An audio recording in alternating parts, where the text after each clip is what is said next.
सच साहेब भगतमती। सच साहेब। भगतमती, आप कहाँ से आई हैं? हम रायबरेली की रहने वाले हैं। नाम क्या है आपका? इसरावती दासी। संत रामपाल जी महाराज से नाम दीक्षा आपने कब ली? संत रामपाल से मैंने 23 फरवरी 2018 में नाम दीक्षा लिया। संत रामपाल जी महाराज से नाम दीक्षा लेने से पहले आप कौन से देवी देवताओं की भक्ति करते हो? संत रामपाल जी महाराज से नाम दीक्षा लेने से पहले मैं दुर्गा माँ का और भगवान श्री कृष्ण का और शंकर भगवान की पूजा करती थी। उससे आपको क्या लाभ हुए? इससे हमें कोई भी लाभ नहीं हुआ, बल्कि और हमें परेशानियां ही होती गई, कोई भी लाभ नहीं हुआ। तो आपने संत रामपाल जी महाराज से नाम दीक्षा संत रामपाल जी महाराज के जेल जाने के बाद ली? जी हाँ। तो ऐसा क्या था संत रामपाल जी महाराज की भक्ति में या उनसे नाम दीक्षा उनकी ऐसी क्या थी जो आपने उनके जेल जाने के बावजूद उनसे नाम दीक्षा? उनका जो है ज्ञान गंगा पुस्तक पहले हमें मिला, उसको हमने पढ़ा। जब उसको पढ़ा तो हमको उसमें एक अलग ही ज्ञान दिखा और हम काफी सोच में पड़ गए। तो उस किताब को हमने 2-3 बार पढ़ा। फिर हमने मोबाइल में आ रहा था चैनल, उस पे मैंने देखा, उनको ज्ञान के समझकर हमें बहुत ही अच्छा लगा, सच्चाई हमें मालूम चला। इसलिए हमने सोचा कि हम अब इन्हीं के शरण में रहेंगे, इन्हीं से नाम दीक्षा लेंगे। आपको संत रामपाल जी महाराज से जुड़ने के बाद क्या क्या लाभ हुए? हमें तो परमात्मा से जुड़ने से अनेकों लाभ हुए, क्योंकि हम बहुत परेशान रहते थे पहले, मतलब ऊपरी जैसे भूत प्रेत जो थी ऊपरी वजह से काफी परेशान रहते थे। हमेशा जैसे बीमार बनना, कुछ खाने पीने की इच्छा करता था और सुई दवाई होता था, उससे कोई लाभ ही नहीं हो रहा था। और घर के भी तकलीफों परेशानियों से मैं काफी जूझती रहती। चारों तरफ से हमेशा टेंशन, बीमार, ऐसा लगता था कि जीने की इच्छा ही नहीं करती थी कि ये जिंदगी इतनी खराब है, इसी तरह की जिंदगी जीना होगा। तो फिर मैंने परमात्मा के विषय जब सुना, जाना, उनकी किताबों को पढ़ा तो हमको बहुत अच्छा लगा। इसलिए हमने इनसे जल्द से जल्द जुड़ने के निश्चय किया। जैसा कि आपने बताया कि जगत में आप जो भी देवी देवता है इनकी भक्ति करती थी, उनसे आपको लाभ नहीं हुआ, और संत रामपाल जी महाराज से नाम दीक्षा लेने के बाद आपको बहुत सारे लाभ हुए और आपको एक सच्चा मार्ग मिला। तो संत रामपाल जी महाराज की भक्ति से लाभ होते हैं और दुनिया की ये भक्ति है, पूजा पाठ है, इससे लाभ नहीं होते, ऐसा क्यों है? क्योंकि हम सही ज्ञान में, मतलब जो भक्ति करते वो सच्चा भक्ति नहीं था, शास्त्र के अनुसार नहीं था। और ये परमात्मा जो शास्त्र के अनुसार, जो शास्त्र में लिखा गया उसके अनुसार भक्ति बताती है और सही भक्ति बताते हैं परमात्मा। और जो हम भक्ति करते थे उसका कोई सही कुछ है ही नहीं, कहीं प्रमाण है ही नहीं किसी चीज। सब अपने मनमाने तरीके से अपने मन की भक्ति बताते हैं, उससे हमें क्या लाभ होगा? कुछ भी नहीं लाभ होगा। अब हम लोग अनजान थे, पहले पता ही नहीं था।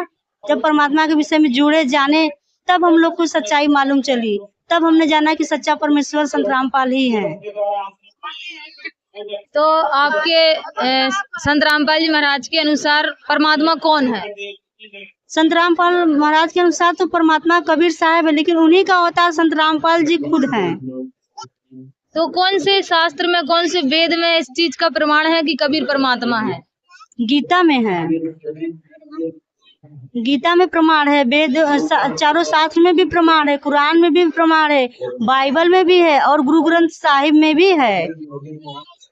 सब जगह परमात्मा को ये बताया गया है कि परमात्मा ने ही इस सृष्टि की रचना की, 6 दिन में सृष्टि को बनाया और 7वें दिन में जाके तख्त को बिराजा। तो बहन जी, जो लोग संत रामपाल जी महाराज का विरोध करते हैं उन लोगों से आप क्या कहना चाहेंगे? जो लोग संत रामपाल जी महाराज से विरोध करते हैं, हम उन लोगों से, हमारी यही अरदास है कि वो लोग पहले विरोध या गुस्सा ना करें। पहले जो भगत लोग या भगतमती लोग परमात्मा के विषय में बताते हैं तो उन्हें जाकर आप मिलाइए। जो ज्ञान गंगा किताब परमात्मा ने दिए हैं उसको लीजिए, और जो इसमें गीता नंबर, अध्याय नंबर, जो श्लोक नंबर सब बताया गया है वेद में, मुसलमानों के लिए कुरान में, और ये गुरु ग्रंथ साहिब और ईसाइयों में बाइबल में, सब जगह लिखा है कि परमात्मा ही भगवान है। तो आप जाइए और मिलान कीजिए क्या यह बात सत्य है या नहीं, तब आप विश्वास कीजिए, तब आप बताइएगा कि हाँ ये बात सही है या नहीं। तो जैसे कि आप एक भगत माई हैं और बहुत सी ऐसी महिलाएं हैं जो संत रामपाल जी महाराज की जो नियम है कि आप श्रृंगार नहीं कर सकती, उनको ज्ञान अच्छा लगता है, परमात्मा भी अच्छे लगते हैं, लेकिन सिर्फ इस वजह से वो नहीं जुड़ पाती हैं कि हम श्रृंगार नहीं कर पाएंगे। मांग में सिंदूर नहीं लगा पाएंगे, बिंदी नहीं लगा पाएंगे, मेकअप नहीं कर पाएंगे, इसलिए वो संत रामपाल जी महाराज से नाम दीक्षा नहीं लेती। तो उनके लिए आप क्या कहना चाहेंगी?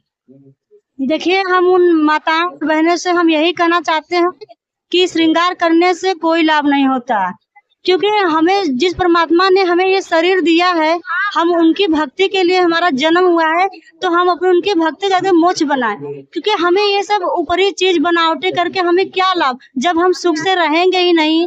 हम सज ले सवर ले दुनिया को दिखाने के लिए, लेकिन हम अपने मन की जो मैं उसकी सुंदरता को बनाए रखना चाहिए ना। सजने संवरने से हम सुंदर नहीं बन सकते, हम अपनी आत्मा को सुंदर बनाए, सच्चे बने, सच्चा इंसान बने। हम ये सभी माताओं बहने से यही कहते हैं, सजने संवरने से कोई मतलब नहीं है। जब आप अगर सुंदर बनना चाहती है तो अपने मन को सुंदर बनाइए, अपने आप को सुंदर बनाइए, अपने बाड़ी से सुंदर बनिए, न कि श्रृंगार करने से। इसलिए हम परमात्मा आप सभी लोगों से यही निवेदन करना चाहते हैं कि परमात्मा के शरण में आइए और अपना कल्याण करवाइए। ये नाखून पॉलिश लगाते हैं, होठों पर इसी बूंदी शक्ल बना लेते हैं, लाल वो लगा कर लिपस्टिक, इतना बेहूदी शक्ल बन जाती है। कहते हैं अब ऐसी मर्यादा बन गई, बहन बेटियां कहते हैं कि हम ऑफिस में जाते हैं तो ये लिपस्टिक वगैरह नहीं लगाते, नेल पेंट नहीं लगाते, तो क्या कहते हैं उस दूसरे कि तुम्हारे घर में कोई मर गया क्या? अरे थरा गजब, ये बकवाद करने तो सारे जी जाओगे तुम, अकल खत्म होगी। यानी एक मर्यादा बन गई, जो ऐसे उल्टे काम ना करे उसने हे समझ लागे। निरंजन धन तेरा दरबार जहाँ तनिक नहीं न्याय विचार, सारे उल्टे काम महाराज जी रहे। लेकिन हमारी बेटियां अब संघर्ष करती हैं कि हाँ उनको ज्ञान हो गया, वो तो बालक हैं, कुछ भी कह सकती हैं। तो अब हम सबको बताते हैं ये ऐसा नहीं करना, क्योंकि पहले हमारा ज्ञान गाँव में ज़्यादा चला था। ईशदास ने गाँव में जाकर प्रचार किया, तो वहाँ तो ये था कोई ना लिपस्टिक का फंड था, ना कोई नाखून पॉलिश लाया करती, मेहंदी मुंदी ला लेती, तो यार वो भी मना कर दिया हमने, समझा दिया कि इसका कोई फ़ायदा नहीं है, अपना भक्ति करो। तो वो तो सब एक साधारण सी बात ही छोड़ छाड़ दी। अब शहरों में फैल गया परमात्मा का जो ज्ञान है। अब शहरों से जो बेटियाँ आती हैं वो सारे तो नाखुना से बुरी हालत सनाए पाऊंगी। और इधर बिहार में तो और बेगन हो रहा कति बुढ़ी बालक सारे लाल ये नाखुना नकती जो सूती तरह पेंट करके लाऊंगी, चमकान दे। अभी को समझाना पड़ता है कि ये नहीं करोगे तो मान जाते हैं कि नहीं आगे नहीं करेंगे हम, तो इनकी आवश्यकता भी क्या है। भगवान ने तो कितने सुंदर नाखून पहले बना के दे रखे, इनमें क्या फायदा और बकवाद करने की। तो मालिक ने जो अंग दे रखे हैं वो बहुत अच्छे बना के दे रखे हैं, इसमें हमको फेरबदल करें, हमारी लोग दिखावा मेकअप है, इसकी हमें आवश्यकता नहीं। अब तो हम आपको बता रहे हैं, समझा रहे हैं पहली बार, फिर आप पे सियाणे हो जाओगे, आपकी अब पर रुचि ना करे। जैसे नानक साहब कहते हैं, ना जाने काल की कर डारे किस विध डल जा पास आवे, जिना के सरते मौत खड़क दी उन्होंने के डांस आवे।